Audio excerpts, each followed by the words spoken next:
तो कहानी की शुरुआत में हम नरगिस को देखते हैं, जो कि अभी भी अपने ट्रॉमा से गुजर रही होती है।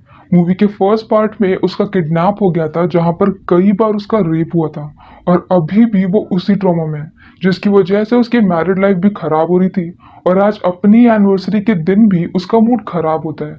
यहाँ पर उसका हस्बैंड समीर उसे चिल करने की कोशिश करता है, लेकिन वो कैसे भी करके उसकी हेल्प नहीं कर पाता। ऐसे ही समीर जाता है अपने फ्रेंड के भाई के डेथ एनिवर्सरी पे, जहां पर उसके फ्रेंड के भाई और उसकी वाइफ की डेथ एक एक्सीडेंट में हो गई होती है, पर उनकी एक बेटी होती है जो कि अभी भी जिंदा होती है। यहाँ पर समीर का फ्रेंड ये बोल रहा था कि वो उसे किसी ऑर्फनेज में डाल देगा, क्योंकि वो बहुत ज्यादा ट्रैवल करता है अपने काम की वजह से, और वो हर जगह एक 5 साल की छोटी बच्ची को लेकर के नहीं रह सकता। तो यहाँ पर समीर उसे ये बोलता है कि वो कुछ दिन के लिए नंदनी, जो कि उसकी भतीजी का नाम होता है, उसे वो समीर के साथ में छोड़ दे। अगर नरगिस को उसके साथ में अच्छा लगेगा तो वो दोनों उसे अडॉप्ट कर लेंगे। समीर ऐसा इसलिए करता है क्योंकि उसे ऐसा लगता है कि हो सकता है इस बच्चे के साथ में नरगिस एक नई शुरुआत कर सके और अपने पुराने सारे गम को भूल जाए। पर नरगिस यहाँ पर अपने घर में एक छोटी बच्ची को देख करके और भी ज्यादा परेशान हो जाती है, क्योंकि उसे हमेशा यही याद आता रहता है कि अगर चीजें इतनी खराब नहीं होती तो शायद आज उसकी भी एक बेटी होती। वो नंदिनी के साथ कैसे भी करके बॉन्ड नहीं बना पाती है। इनफैक्ट वो उसे अपने रूम में भी नहीं आने देती है।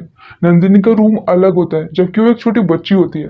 लेकिन धीरे धीरे करके नरगिस और नंदिनी की बॉन्डिंग बनने लगती है और फाइनली नरगिस मान जाती है और समीर उसे अडॉप्ट कर लेता है। वो उसे स्कूल भेजते हैं, उसे बहुत प्यार करते हैं और धीरे धीरे करके वो तीनों एक हैप्पी फैमिली बन जाते हैं। और अब जब यहाँ पर नंदिनी एक लड़की के साथ जब स्कूल से वापस आ रही थी, ये लड़की उससे बड़ी होती है और नंदिनी रोज उसी के साथ स्कूल से वापस आती है। तो वो लोग यहाँ पर आइसक्रीम खाने के लिए रुक जाते हैं कि तभी वहां पर उन्हीं के स्कूल के 3 लड़के आते हैं और एक ब्लू कलर की वैन में उसे किडनैप करके ले जाते हैं। वो लोग नंदिनी को भी किडनैप कर लेते हैं, क्योंकि वो भी उस वक्त उसी लड़की के साथ में होती है। अब ये सारी बातें स्कूल को पता चलती है और स्कूल तुरंत ही समीर को इन्फॉर्म कर देता है। समीर जाता है पुलिस स्टेशन में, जहाँ पर अभी तक उसने नरगिस को कुछ भी नहीं बताया होता है, और यहाँ पर उसी दूसरी लड़की का भाई भी आया होता है। यहाँ पर वो लोग घंटों तक वेट करते हैं पर कोई भी एफआईआर नहीं लिखता है। और अब इस सबसे परेशान होकर के समीर उसे आइसक्रीम मैन को ढूंढ लेता है और उसी के साथ उसी डायरेक्शन में निकल जाता है जिस डायरेक्शन में वो वैन गई होती है। यहाँ पर वो रास्ते में लोगों से पूछता रहता है कि उन्होंने कोई ब्लू कलर की वैन देखी है, और अगर देखी है तो वो किस डायरेक्शन में गई है। दूसरी तरफ पुलिस को पहले से ही शक होता है कि ये काम किसने किया है, तो वो लोग जाते हैं सीधे ठाकुर जी के पास में। ठाकुर जी एक बहुत बड़ी पावरफुल लेडी होती है और वहां जाकर के पुलिस उन्हें सारी बातें बता देती है। ठाकुर जी यहाँ पर अपने ड्राइवर को कॉल करती है और उनका ड्राइवर उन्हें ये बताता है कि उनके पोते बच्चों ने ही दोनों लड़कियों का किडनैप किया है और इस वक्त वो लोग फार्म हाउस में हैं और उनके साथ बहुत गलत कर रहे हैं। पर यहाँ पर ठाकुर जी की सोच बहुत ही ज्यादा घटिया होती है और अपने पोते को कान पकड़ के समझाने के बजाय वो उसके कामों में उसका सपोर्ट करती है। वो एक कसाई को बुलाती है और ये कहती है कि दोनों लड़कियों को काट के अलग अलग जगह पे डाल दो, ताकि पुलिस को कुछ भी ना पता चले।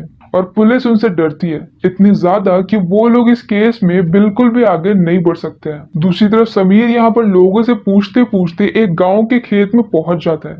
यहाँ पर खेत में जब वो लोग ढूंढते हैं तब उन्हें दोनों लड़कियों की बॉडी मिलती है। दोनों की सांसें चल रही होती है, पर उन्हें बहुत ही बुरी तरह से मारा गया होता है।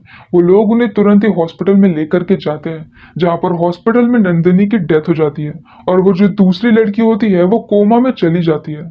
अब यहाँ पर समीर बुरी तरह से टूट जाता है और तभी वहां पर जो दूसरी लड़की का भाई होता है वो समीर को बताता है कि ये काम किसने किया है, क्योंकि उसे पहले से ही पता होता है कि उस लड़की के स्कूल में कुछ लड़के उसकी बहन को परेशान कर रहे हैं। वो उन्हें बच्चों के बारे में सब कुछ बता देता है। यहाँ पर हॉस्पिटल से समीर को ये भी पता चलता है कि दोनों ही लड़कियों के साथ रेप हुआ है।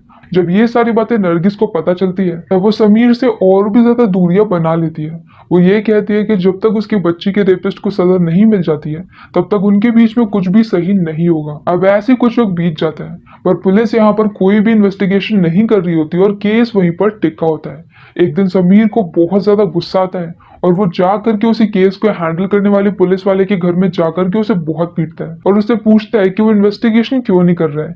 कि तभी वहां पर दूसरे पुलिस वाले भी आ जाते हैं और अब समीर को एक ऑन ड्यूटी ऑफिसर के ऊपर हाथ उठाने के लिए जेल में भेज दिया जाता है।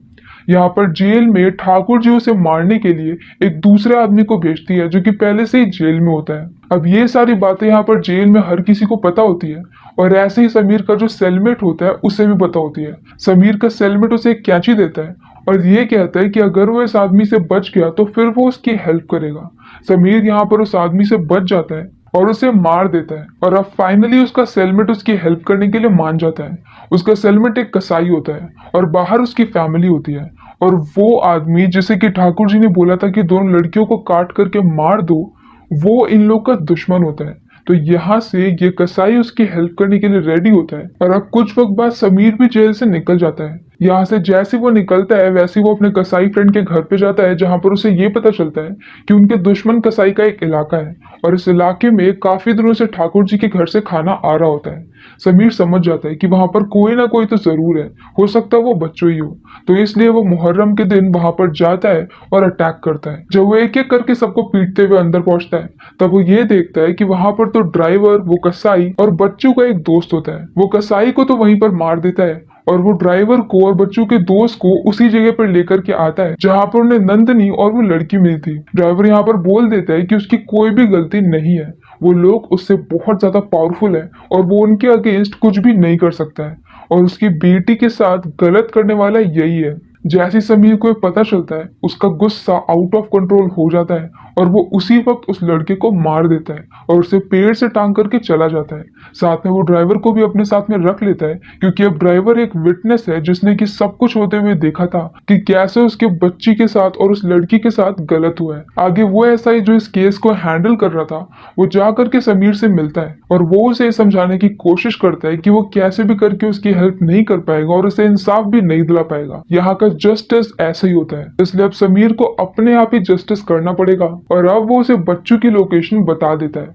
बच्चों इस वक्त इजिप्ट में होता है जहां पर उसके पिता भी होता है। तो अब यहाँ से समीर उसी लड़की के भाई को लेकर के इजिप्ट में जाता है जहां पर अभी तक उस लड़की को भी कोमा से होश आ गया था और उसने उन सभी लड़कों के नाम बता दिए होते हैं। अब ये लोग पहुंच जाते हैं इजिप्ट में।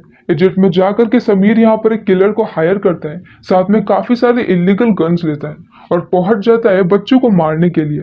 यहाँ पर एक काफी लंबा फाइट का सीन होता है जहां पर एंड में आकर के समीर बच्चों को मार देता है। यहाँ पर बच्चों के पिता समीर को मारने वाले थे कि तभी वहां पर पीछे से उसी लड़के का भाई उसी बच्चों के पिता को मार देता है। दूसरी तरफ क्योंकि उस लड़की ने कोमा से बाहर आकर के गवाही दे दी होती है तो अब यहाँ पर पुलिस जा रही होती है ठाकुर जी को अरेस्ट करने के लिए। और अब ठाकुर जी जो कि काफी ज्यादा घटिया होती है, यहाँ पर हमें एक और बात पता चलती है कि वो लेस्बियन भी होती है और उन्होंने भी अपने पास में एक लड़की को ऐसी बंदी बना करके रखा होता है जिसके साथ वो भी गलत करती है।